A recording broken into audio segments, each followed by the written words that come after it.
इस वक्त की बड़ी खबर, बेरूत में इजराइल की एयर स्ट्राइक। लगातार 7 इमारतों पर बमबारी की खबर है। हमले में बंकर बस्टर बम का इस्तेमाल हुआ है। हमले के बाद 3 इमारतों में आग लगने की तस्वीरें भी सामने आई हैं।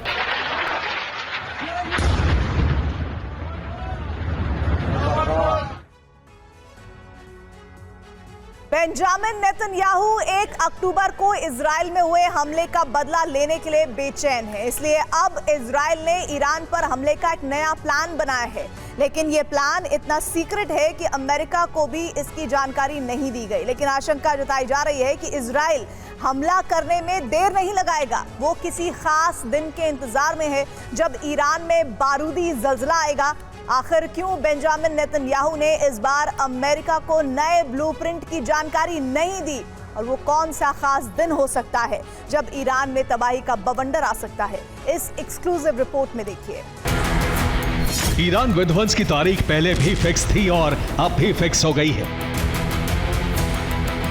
बस अंतर इतना है कि इस बार बेंजामिन नेतन्याहू ने हमले का ब्लूप्रिंट बेहद गोपनीय रखा है, क्योंकि बेंजामिन नेतन्याहू नहीं चाहते कि 16 अक्टूबर की तरह ईरान पर हमले की तारीख लीक हो जाए और ईरान अलर्ट हो जाए। 5 दिन पहले इजराइल ईरान पर हमला करने के लिए पूरा प्लान तैयार कर चुका था। नेतन्याहू के आदेश पर मोसाद और आईडीएफ ने प्लान पूरी तरह से तैयार कर लिया था। ईरान पर बमबारी से ठीक पहले इजराइल को ऑपरेशन रोकना पड़ा, और इसकी वजह थी पेंटागन से पहले का प्लान लीक हो गया था।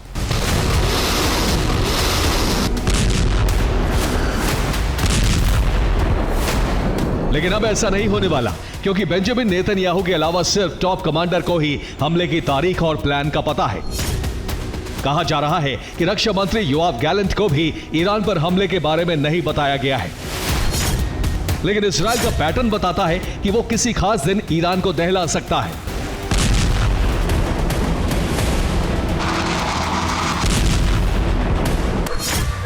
इसलिए हो सकता है 23-24 अक्टूबर को हमला किया जाए, क्योंकि उस दिन इजरायली पर्व सिमखात तोरा आता है। 23 तारीख की शाम से लेकर 25 की सुबह तक यह त्योहार मनाया जाएगा। इजराइल में 2 दिन छुट्टी रहेगी। उसमें से कभी भी ईरान के लिए कयामत का दिन बन सकता है। ईरान पर हमले का इजरायली प्लान लीक होने के बाद इजराइल ने अपने प्लान को पूरी तरह से बदल दिया है, और अब इसकी जानकारी अमेरिका को भी नहीं दी गई है।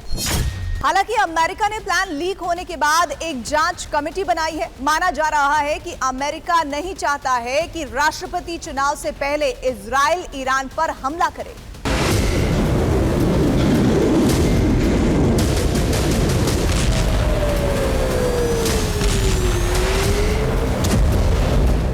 लेकिन बेंजामिन नेतन्याहू किसी भी कीमत पर ईरान को दहलाना चाहते हैं। वो 1 अक्टूबर को हुए हमले का बदला लेने के लिए बेचैन है, क्योंकि हमले में देरी इजराइल को कमजोर जता रही है, और बेंजामिन नेतन्याहू हमला करके इजरायली जनता का भरोसा जीतना चाहते हैं। साथ ही अरब में अपनी धाक जमाना चाहते हैं। 16 अक्टूबर को हमले का प्लान लीक होने से ईरान सतर्क हो गया है।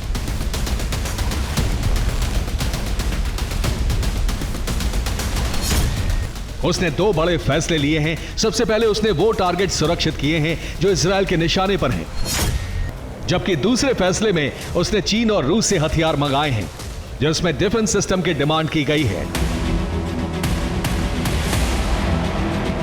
जबकि इसके जवाब में बेंजामिन का प्लान है कि हमले से ठीक पहले पेंटागन को जानकारी दी जाए, जिससे अमेरिका को विश्वास में लिया जा सके। यानी अरब में ऐसे युद्ध का खतरा मंडरा रहा है जो ईरान इजराइल के बीच होगी, लेकिन वो बाद में अमेरिका वर्सेस रूसी गठबंधन से हो सकती है।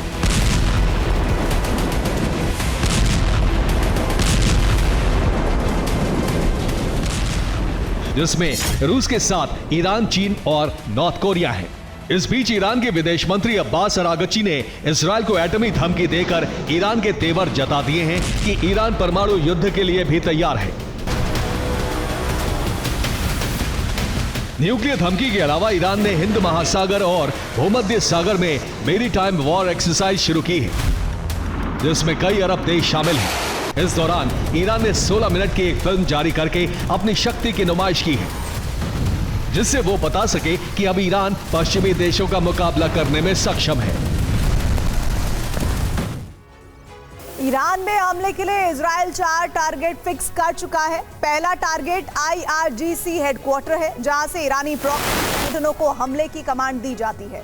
दूसरा टारगेट ईरान के न्यूक्लियर सेंटर है। इजराइल उन्हें तबाह करके ईरान के परमाणु कार्यक्रम को रोक देता है।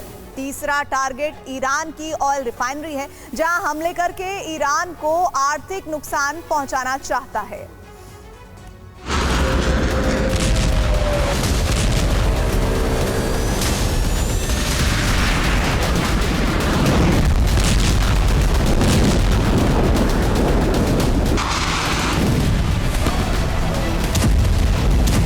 लेबनान, गाजा, सीरिया और यमन में जिस तरह से इजराइल हमले कर रहा है और ईरानी प्रॉक्सी संगठनों की टॉप लीडरशिप को खत्म कर रहा है, उससे ईरान की धड़कनें जरूर बढ़ी हुई हैं।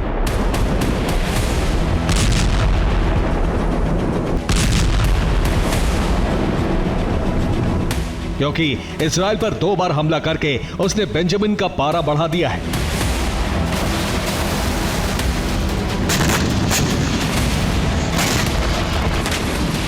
इसलिए ईरान बेहद सतर्क है, क्योंकि इस बार पेंटागन से प्लान लीक भी नहीं होगा। यानी बेंजामिन क्या करने वाले हैं, इसके सिर्फ कयास ही लगाए जा रहे हैं। जबकि 16 अक्टूबर को जो ब्लूप्रिंट बनाया गया था, उसके मुताबिक इजराइल जबरदस्त हमला करके ईरान के ऑयल रिफाइनरी और एटमी सेंटर को उड़ाने वाला था। हमले में IDF लॉन्ग रेंज मिसाइल से हमला करने वाला था, लेकिन अब नया प्लान पुराने से एकदम अलग हो सकता है। अब बॉम्बर और एयर टू सरफेस मिसाइल से हमला हो सकता है, जिसमें टारगेट पर परमाणु संयंत्र और तेल रिफाइनरी पहले की तरह ही हो सकते हैं। ईरान में 7 न्यूक्लियर सेंटर हैं, जिसमें 3 अंडरग्राउंड न्यूक्लियर लैब हैं, जबकि ईरान में 10 ऑयल रिफाइनरी हैं।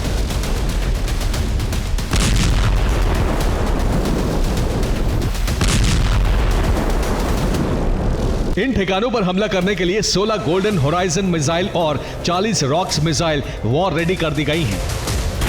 दोनों ही एयर टू सरफेस मिसाइल हैं। अभी तक इनका इस्तेमाल इजराइल ने नहीं किया है, यानी ये पहली बार होगा जब ईरान पर हमले के लिए इजराइल नई तकनीक के हथियारों का इस्तेमाल करेगा।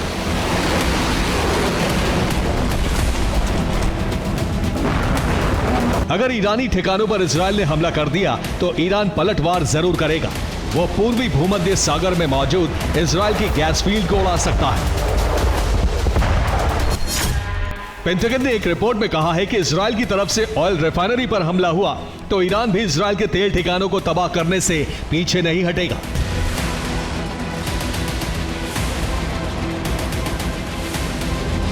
ईरान के पलटवार का मतलब है अरब में परमाणु युद्ध की शुरुआत, क्योंकि अमेरिका भी इस युद्ध में कूद सकता है और अमेरिका के आने का मतलब है नेटो की अरब में एंट्री। वैसे भी अमेरिका पहले कई बार कह चुका है इजराइल को सुरक्षित रखना उसकी जिम्मेदारी है, और वो ऐसा करने के लिए किसी भी हद तक जा सकता है, और वो हद परमाणु बम का इस्तेमाल भी हो सकती है। ब्यूरो रिपोर्ट, TV9 भारत में।